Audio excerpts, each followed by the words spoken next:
Buenos días, bienvenidos a las entrevistas en Religión Digital. Y nos acompaña Jesús Díaz Sariego. Buenos días, Jesús. Buenos días. Provincial de la provincia de Hispania, ¿lo diremos bien? Provincial de la provincia de Hispania, de sí. Los dominicos. De los dominicos, de la provincia de Hispania.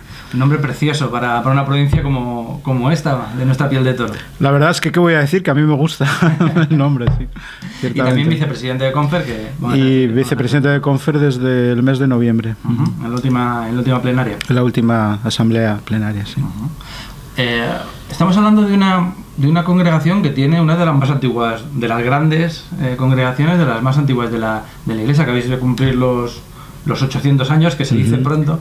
Hay pocas instituciones que lleven tanto tiempo, dentro o fuera de lo que consideramos Iglesia, que lleven tanto tiempo marcando camino en la sociedad. ¿Cómo se vive esa responsabilidad? Yo diría que en primer lugar se vive con agradecimiento, ¿no? Porque hemos llegado, o al menos yo, la generación actual, a un momento de la orden que después de un recorrido de 800 años hay un pozo sin fondo del que podemos beber y en el que podemos buscar también referentes para la actualidad, para el momento de hoy, ¿no? ¿Cómo afrontan los dominicos ese momento de hoy? Yo creo que lo afrontamos con mucha esperanza. Es decir, el hecho de provenir o venir de lejos después de 800 años, hay elementos que recorren estos 800 años que nos dan cierta seguridad para vivir el momento presente. No una seguridad obcecada, ¿no? Sino una seguridad que nos permite, sobre todo yo diría, desarrollar pues un modo de estar en el mundo, en cada época, en cada momento. Y sin duda alguna, en esos 800 años encontramos también referentes suficientes o claves suficientes que nos ayudan a descubrir nuestro modo de ser y de estar en el mundo actual. Sí, porque con una historia tan larga, a veces se debe tener la tentación de mirar más hacia atrás que hacia adelante, porque la historia es muy fecunda y muy relevante, y el futuro, como todo horizonte, es yo diría que nosotros queremos mirar hacia adelante desde lo que hemos recorrido, ¿no? Desde lo que hemos recorrido, pero mirando hacia adelante, ¿no? Y hacia adelante supongo que también es esa configuración de la nueva provincia. ¿Cómo se vive esa generación? Vinieis de, creo que no sé si son 4 o 5 provincias en... Tres provincias, tres antiguas provincias en España, que hemos configurado una nueva provincia, o estamos en ese proceso de configurar una nueva provincia que ahora denominamos provincia de Hispania, y que bueno, pues engloba todo el territorio de toda la península, las islas, tanto Baleares como las Islas Canarias, y luego nuestra proyección hacia América en varios vicariatos, e incluso también una presencia en África, en concreto en Guinea Ecuatorial, que depende también de la provincia. Desde fuera alguien podría pensar que una unificación de provincias tiene que ver con escasez, con crisis, con los adjetivos que quieras poner negativos, y sin embargo antes en la entrevista te nos comentabas que todo esto es una oportunidad y que también es una cosa ilusionante. ¿Cómo convencer a aquellos que piensan legítimamente que esto es una cuestión de escasez, de fracaso, de vamos a recluirnos porque somos poquitos, en una oportunidad? Son varias las razones que hemos considerado a la hora de tomar esa decisión de constituirnos en una nueva provincia, pero no todas las razones tienen la misma importancia, aunque todas las hemos querido tener en cuenta. Yo diría que la primera razón y la fundamental que ha provocado o motivado nuestra unión y configurar una nueva provincia es cómo podemos responder hoy mejor al Evangelio. En definitiva, podríamos decir, ¿cómo podremos asegurar la predicación del Evangelio desde el estilo dominicano de predicar? Entiendo que para nosotros esa es la primera razón y la fundamental, porque es una razón de fidelidad, es una razón que intenta cómo podemos ser más fieles al momento presente desde la tradición de la que provenimos, ¿no? Luego hay otro tipo de razones que son más bien razones coyunturales, que pueden ser aquellas razones que hacen referencia pues al número de frailes que somos, a las vocaciones que nos llegan, al envejecimiento pues de nuestro grupo humano, a otro tipo de dificultades que bueno, son del momento, que también hay que considerar, que también hay que tener en cuenta. Pero lo que ha de motivar la construcción de la nueva provincia tiene que ver más bien con la fidelidad. ¿Cómo podemos responder hoy mejor al Evangelio en el mundo en el que estamos, o cómo podemos asegurar la predicación del Evangelio desde la tradición de la que provenimos, que en este caso la tradición o espiritualidad dominicana? ¿Qué puede aportar esa espiritualidad dominicana, esa vida de la congregación al mundo y a la Iglesia de hoy? Yo diría que la espiritualidad dominicana, en primer lugar, es una espiritualidad muy de la encarnación.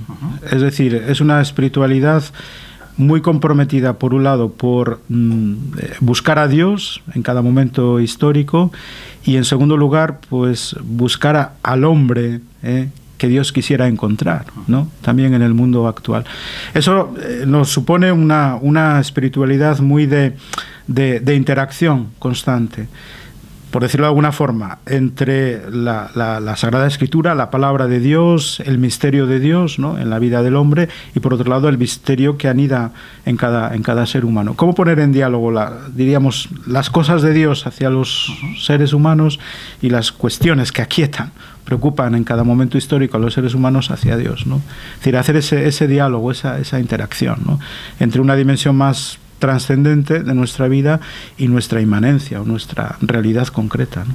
Y luego está vuestro carisma de predicadores, de predicar en un mundo en el que, gracias o por desgracia, existe Internet, existen los foros, Twitter, existe una red en la que hay muy malos predicadores, muchos predicadores de desventura, muchos insultadores, mucho manipulador del lenguaje. En ese sentido también vosotros trabajáis en la línea de esa predicación distinta en el mundo de hoy. Es decir, ya en la propia familia de sangre a mí me enseñaron que cuando acudimos al insulto, a la opinión fácil, quiere decir que hay pocas razones, ¿no? En la familia religiosa a la que pertenezco, los dominicos también siempre me enseñaron esto, es decir, antes de hablar, estudia bien, profundiza en la realidad que quieres comunicar, ¿no? Dialoga, interactúa, contrasta con otros, ¿no? Y a partir de ahí, pues busca la mejor expresión que encuentres en este momento, sabiendo que nunca hay expresión perfecta, ¿no? Pero siempre respetando la dignidad de aquellos a los que te diriges, ¿no? Y no el juicio facilón, ¿no? Es decir, eso te permite conocer más y mejor a los otros, valorar más y mejor a los otros, incluso la opinión contraria, ¿no? E intentar incluso en la opinión contraria ver la valía que en ella anida, ¿no? Y en la medida en que pueda la incorporas, ¿no? Es decir, es otro modo, me parece a mí, de más respetuoso con la dignidad de lo humano, y que profundiza más en las cosas y que busca las mejores razones para expresar las principales verdades que uno quiera expresar, ¿no? En ese sentido que tú comentas, este Papa es un buen predicador. Yo creo que sí, es decir, bueno, es un buen jesuita en primer lugar, y si algo tienen los jesuitas es también el trabajo de la interioridad, ¿no? Y el trabajo de la conciencia a la hora de expresar bueno, pues las verdades que consideran, o las convicciones, ¿no?, que consideran o puedan expresar. Es un papa muy jesuita, muy franciscano también, muy amante de la predicación. Es un hombre que está fomentando un estilo de ser iglesia que tiene, yo me atrevería a decir, mucho que ver con lo que lleváis muchísimo tiempo haciendo desde la vida religiosa, una estructura diferente, un concepto de autoridad más alejado del poder, del carrerismo, de esas cosas que tanto, de esa autorreferencialidad que está criticando. También desde fuera se ve a la vida religiosa como uno de los grandes apoyos del Papa Francisco. ¿Cómo veis desde vuestra óptica dominica este pontificado y esa sensación de la que te da? Yo me atrevería a decir, si me permites, en el pontificado de Benedicto XVI, ya, decir, se observa una aproximación, digámoslo así, a la vida consagrada, con acentos un poco diferentes, ¿no? Es decir, Benedicto XVI, ante todo, también es un gran teólogo, ¿no? Y es un gran conocedor de la tradición de la Iglesia. Y es un gran conocedor, a su vez, me parece a mí, o eso nos ha mostrado, de las diversas fuerzas con las que cuenta la Iglesia y con las que cuenta la Iglesia a lo largo de su historia, ¿no? El Papa Francisco, como religioso que es, ¿no?, obviamente conoce bien en propia carne lo que implica pues una vida de consagrado, ¿no? Y lo que implica, por tanto, también un modo de sumar a la Iglesia desde esa dimensión o desde ese compromiso, ¿no? Sin duda alguna que todos los sectores de la Iglesia o todos los sectores que la Iglesia han ido surgiendo, ¿no?, a lo largo de su historia son necesarios, y nuestro acierto sería en qué medida logramos sumar y no restar, ¿no? Es decir, sumar fuerzas, sumar perspectivas, contrastar unos con otros, ¿no? Porque al final, era lo que decía antes, de lo que se trata es de asegurar la predicación del Evangelio, y de lo que se trata es de entre todos buscar nuestra mayor fidelidad como Iglesia a la palabra que queremos predicar, ¿no? Por eso todos los sectores suman, o deberíamos de sumar. En cada uno hay algo de razón, seguramente. ¿Y eso se puede hacer?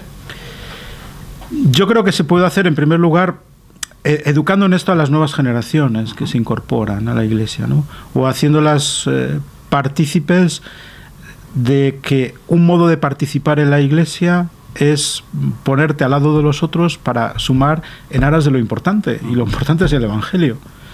No es tan importante cada una de las instituciones, ¿no? Los dominicos no somos importantes si no es más importante el Evangelio. O seríamos importantes en la medida en que aseguremos la importancia del Evangelio. Y así cada una de las congregaciones o de las instituciones que forman parte de la Iglesia, ¿no? Es decir, la Iglesia tiene que mostrar comunión al mundo de hoy.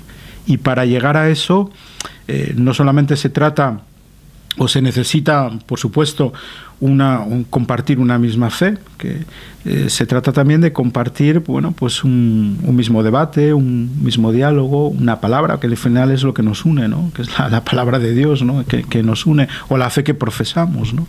Que nos une. También supongo es algo que lo que estáis haciendo en ese proceso de unificación de provincias, y en tu caso particular, además de ese cargo de provincial de los dominicos, eres vicepresidente de Confer, que es otro organismo de estos de los que hablamos, de aglutinar, de sumar, en el que compartir, en este caso, las instituciones relacionadas con la vida religiosa. La breve experiencia que tengo como vicepresidente de Confer, lo que voy descubriendo me da mucha alegría y mucha satisfacción, ¿no? Porque en primer lugar estoy descubriendo que hay muy buena gente, ¿sí?, ahí.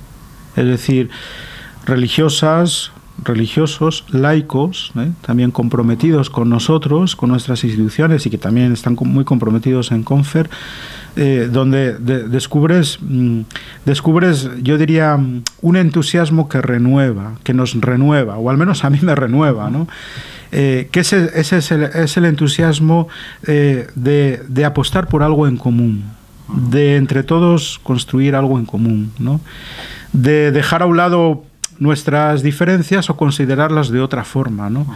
Y sobre todo de ver, bueno, en qué medida cada uno puede enriquecer al conjunto, y en qué medida cada uno puede dejarse enriquecer por los otros, ¿no? Por el conjunto, ¿no?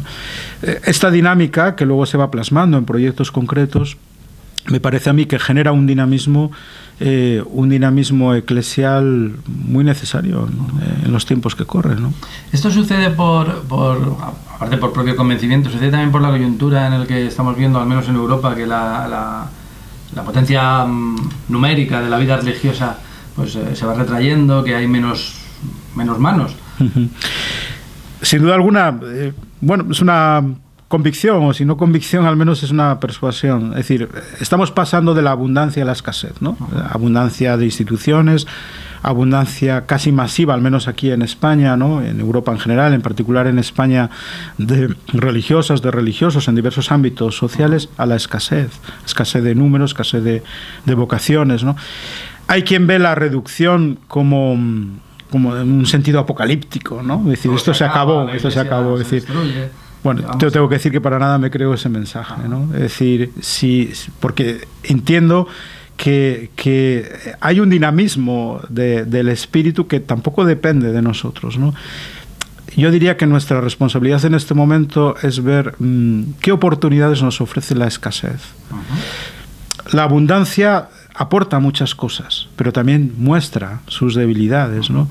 Bueno, pues la escasez aporta para el momento presente muchas cosas, ¿no? ¿Por qué no pensar que la evangelización de los próximos años quiere apoyarse más desde esa dinámica del espíritu en la escasez, ¿no?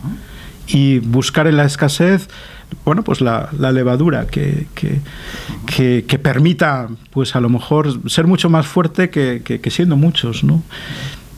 Si hacemos una lectura del origen, ¿no? Del cristianismo, de la evolución de la Iglesia a lo largo de su historia, la Iglesia, o al menos la orden dominicana, cuando más lúcida ha sido cuando más dificultades ha encontrado para expresarse, ¿no? Eso desarrolla ingenio, desarrolla valores de colaboración, desarrolla, yo diría, cualidades para acercarte a la realidad, aunque sea muy adversa, de otra manera, y probablemente con más acierto. Exige pues una espiritualidad, yo diría, incluso más fiel al propio Evangelio. Exige apoyarse más en convicciones y profundizar en ellas, envolver la mirada a lo mejor más sobre Dios, porque estamos necesitados, ¿no? Y contar más con Él y no tanto con nuestras propias fuerzas, ¿no? Yo creo que la escasez está llena de oportunidades, y oportunidades evangélicas, ¿no? No hay que pensar que la abundancia sin más es evangelio y la escasez no lo es, ¿no?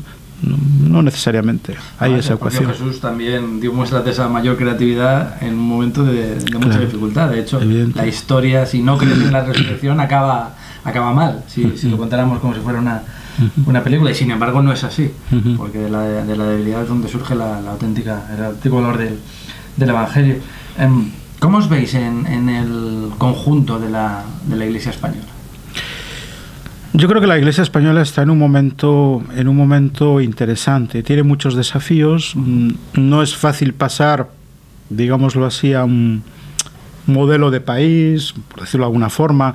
No es fácil pasar de un modo de ser Iglesia en una sociedad que ha cambiado, ¿no? Y que ha cambiado sustancialmente, ¿no? Ese paso, ¿no? de modos de ser Iglesia, de modos de hacer, de modos de estar presente, a una realidad diferente que hay que evangelizar y a la que hay que llevar también el Evangelio, requiere, yo diría por nuestra parte, mucha creatividad, ¿no? En primer lugar. En segundo lugar, requiere mucha confianza. En primer lugar, en Dios, ¿no? Esa es una prueba de nuestra espiritualidad, ¿no? Es decir, realmente en quién confías. En determinado privilegio, ¿no? Recordar que la Iglesia, institución, ha sido... Y luego requiere mucha confianza de unos con respecto a los otros, ¿no? ¿Por qué no pensar a veces que el supuesto, entre comillas, fracaso humano no sea el éxito de Dios, ¿no? Es decir, esto no se mide en términos de éxitos humanos, el Evangelio no se mide en términos de éxitos humanos, ¿no? La muerte de Jesús en sí misma, bueno, como muerte que es y lo que concurre, es el éxito de Dios, ¿no? Sí. Por eso viene la resurrección, ¿no? Es decir, bueno, pues hay fracasos humanos que a lo mejor son un éxito de Dios, ¿no? La incidencia de la Iglesia, de la institución, ¿cuál crees, en tu opinión, que debe ser en el mundo actual? En el mundo actual, donde hay una presencia social muy evidente de instituciones de Iglesia y afortunadamente capitaneando muchos procesos para la dignidad de las personas dentro y fuera de nuestras fronteras, y luego también una parte pues, mucho más político-ideológica de incidencia en algunos aspectos en los que la sociedad, a diferencia de lo que ocurría hace décadas, ya no entiende que la Iglesia esté. Porque la identifica como un instrumento de poder, como una herramienta coercitiva de otras realidades, etcétera, etcétera, etcétera. ¿Cómo conciliamos esas dos patas y cómo se vive desde dentro, sabiendo que también somos ciudadanos de una democracia, de un mundo cambiante, en el que hay distintas realidades que no dan por supuesto ya que lo de ser cristiano es lo normal en la sociedad española? Bueno, yo en primer lugar diría que hay que desenmascarar primero las contradicciones, ¿no? Incluso de nuestro sistema democrático, ¿no? En segundo lugar, yo creo que hay que desenmascarar también o poner en evidencia mucha manipulación que hay, ¿no?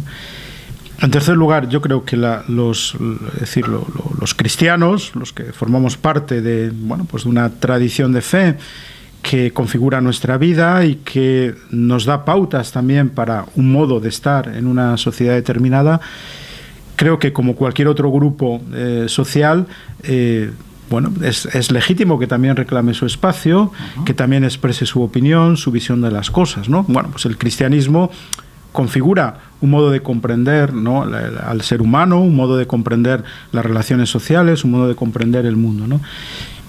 Una sociedad es madura democráticamente cuando es capaz de, bueno, pues poner sobre la mesa las diversas visiones que confluyan o configuran, ¿no? Y es madura en la medida en que sabe escucharlas a todas, ¿no?, y considerar, ¿no?, el valor que en cada una de ellas hay, ¿no? Yo creo que a veces hay excesiva manipulación. Se da por verdad lo que en realidad no lo es. Hemos perdido los matices como sociedad, tal vez. No solo los matices, sino a veces los mensajes, ¿no?, que se envían cuando, bueno, solemos decir, cuando uno envía constantemente un mensaje, hace creer o logra hacer creer que lo que dice es verdad, sin comprobarlo, se da por hecho, sin más, ¿no? Bueno, a lo mejor la labor de la Iglesia está también en este proceso de invitar a una sociedad, bueno, reflexiona más y mejor sobre ti mismo para que te conozcas mejor y no te quedes en las ramas de lo que parece que ya sin más es verdad y a lo mejor no lo es tanto, ¿no? ¿Cuál es, y ya terminamos, del trabajo de las... Acabas de llegar, como quien dice, a Confer, pero ya lleváis un trabajo importante. De lo que más nos debemos sentir orgullosos los cristianos del trabajo de la vida religiosa. Porque a veces, tanto Cáritas como Manos Unidas, como las congregaciones religiosas tienen mejor prensa que los obispos, pero a veces no sabemos llegar más allá, a defender también la cantidad de cosas que se están haciendo, aparte de la vida, de la identidad, de ese tipo de cuestiones, la cantidad de presencias que hay en muchísimos sitios que luego cuando caes dices, anda, si esto si esto pertenece a, si el espíritu que ha motivado esta institución, esta acogida es... Mira, está en relación a lo que te decía antes. Me parece que cuando uno se mueve solo por los prejuicios, va a resaltar pues la negatividad de las cosas, ¿no? Cuando uno conoce en carne y hueso a muchos religiosos, a muchas religiosas, también a obispos, y ve qué persona hay detrás, qué creyente, qué hace, uno se quita el sombrero y cambia la visión de las cosas, ¿no? Puedo decir que hay muchas religiosas que han dado su vida, y religiosos que han dado su vida por una causa, por los más pobres, por ejemplo, en el ámbito de educación, han gastado su vida, ¿no? Que dice uno se quita el sombrero, ¿no? Y eso es lo que hay que poner en valor, ¿no? Es valor en sí mismo. Es decir, independientemente de que se reconozca socialmente o no, eso es un valor en sí mismo. Sí, pues se está reproduciendo en miles de chicos, de jóvenes, de personas. Claro. Es un valor en sí mismo. Y para los religiosos o las religiosas, eso nos basta. Porque no venimos a la vida religiosa para mostrar un éxito y un aplauso, ¿no? Para recibir medallas, sí. Sino nuestra dinámica de vida es otra, ¿no? Nos pueden doler los insultos, porque como seres humanos que somos nos pueden doler, ¿no? Pero no importa, porque la valía de las cosas está, no en el que alguien te reconozca o no te reconozca, sino está en sí mismo, ¿no? Y incido lo siguiente, cuando uno conoce a la persona y al creyente que hay detrás, en una religiosa, en un religioso, en un obispo, en un laico, en un creyente, uno se quita el sombrero, ¿no? Aprender a mirar a Jesús en los ojos de todos, también en el de los religiosos, que muchas veces desde fuera no lo hacemos. Lo hago por supuesto, pero no lo hacemos. Jesús, ha sido un auténtico placer. Estaríamos bastante más rato, pero te emplazo para dentro de unos meses, cuando ya haya tiempo en Confer, cuando podamos ver algún otro proyecto que esté funcionando más concreto. Un auténtico placer. Gracias por esa labor de predicar el Evangelio en todos sus ámbitos. Los que somos periodistas también tenemos queremos tener algo de dominico, muy bien, nos toca también esa predicación y esas dificultades, y bueno, nos fijamos también en el espejo de Santo Domingo. Muy bien, pues gracias a vosotros. Un abrazo. Un abrazo. Y a ustedes pues les esperamos en nuevas ediciones de las entrevistas en Religión Digital. Muy buenos días.